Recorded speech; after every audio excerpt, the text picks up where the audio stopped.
Hello students. So this is a continuation of the previous video because I mentioned in that video that sometimes digitizing worksheets using Google Slides where you create text boxes for students to type, even though it's a better alternative than just uploading a PDF and telling them, oh, print it out and do it at home because you can't collect it digitally. Even though it's a better alternative, it may not be the best because students can't show all of their work, particularly younger students who are really going to be limited in terms of their typing. If you're just looking for completion or full-fledged accuracy, then just having them type in an answer, yeah, that's fine. But why not use Google Forms if you're going to do something like that? Because then it's going to be graded for you. There is the alternative, though, of using Jamboard if you know students have a touch screen and they have access to a stylus to write with. And most students will because they'll have like an iPad or Chromebook, or they can use their finger, to write with.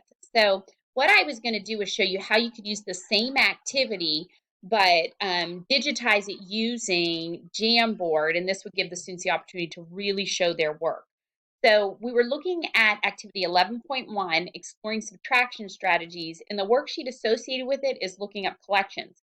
And what you want to do is have the students use some of the different invented strategies that you've explored in this chapter or as you're teaching subtraction to them. So using bar diagrams, open number lines, compensation, things like that.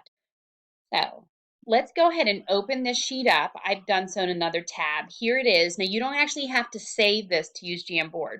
What you're going to want to do is snip or take little pictures of what portions of this activity you want to use. Let's say I just want to give my students 2 problems. I'm almost going to look at this like it's an exit ticket. In fact, if that were the case, maybe I just want to do 1. So what I would do for this is first thing I need to do is open up the snipping tool. And to do that, I need my bar at the bottom to appear. This is always a bit of an issue. There it is for me. So I can search for the snipping tool. So what I'm going to do is I am just going to snip out each of the problems that I want. Let's say I want to use these 2. So I'm going to take this one first. It's already copied when I do that. And the nice thing about Jamboard, you'd want to have it open. So I've opened up just a blank Jamboard here.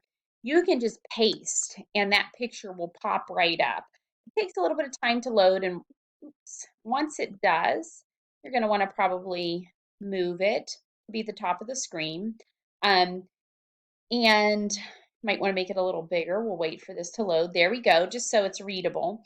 And what you could do is type in some directions too at the top that says show all of your work. And I'll make this a little bigger.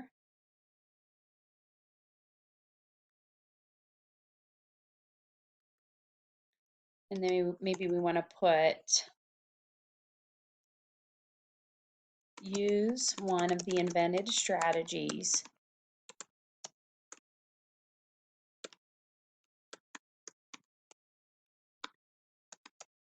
we've been studying. Of course, you can make this more thorough if you would like more than that. Okay, so you have all of this here. Now, let's say you want to do another problem. Up here, you can produce a second sheet just by clicking that over. So we would come back, we would re-snip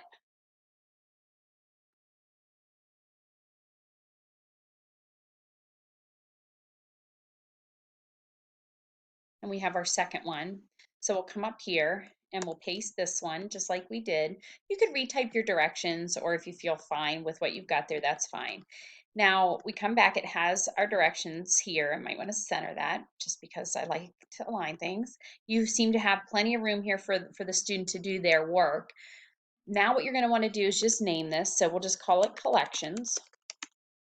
I do want to show you, again, the nice thing about this is as long as students have an eye, pen, or pencil, maybe we'll use this guy. Actually, I like the fine point one. It says that Danielle has 72 baseball cards in her collection. She has already put 35 of them into the plastic holders. How many more cards need to be placed in the plastic holders? Now, the students, when they access this, the nice thing is maybe they'll just show, I'm going to make a number line. I'm going to start at 72. I'm going to jump back 30. That will take me to 42. And I know I need to go 5 more from here. So first I'm going to go 2. That takes me to 40. We love those benchmark numbers. Then I'm going to go back 3. So that takes me to 37. And that's my answer. The student can actually show it. Now you don't want to put this in your actual assignment, so I'm going to just delete everything that I have done here. But the students will get used to this if you integrate it more. So let's say that I am totally done now with this, and what I want to do, I have it named, I want to go into my classroom and I want to assign it. So I would create an assignment. Let's call this Monday, again, 9/16 maybe. And you would put the instructions. We are studying more subtraction strategies today.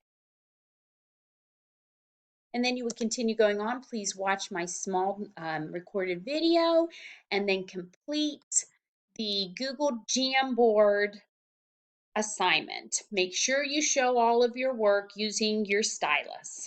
Okay, and then you would add from the Google Drive that collections worksheet.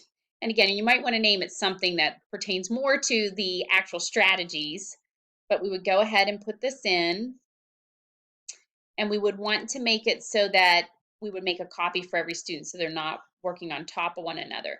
Now, the other thing that you need to specify up here is um, make sure you tell the students there are 2 pages to this assignment. That way they know when they are up here that they need to not only view page 1, but view page 2. Again, I think that Jamboard is great to use as an exit ticket. That way you don't have that confusion of if they do not do both pages. But when you're in here, you would assign that next, and you would want to put it under the given category, but a due date and a number of points. But this is the most important part. That way your students would not be writing on top of your master copy and on top of each other's work as well. But that's how you can use Jamboard to digitize pieces of a worksheet and use them as exit tickets, or sometimes worksheets specifically at like the pre-K, K level, they may only have 1 or 2 problems. So you could really put the whole thing in there and have them show their work, maybe over a series of slides. And that is it for that.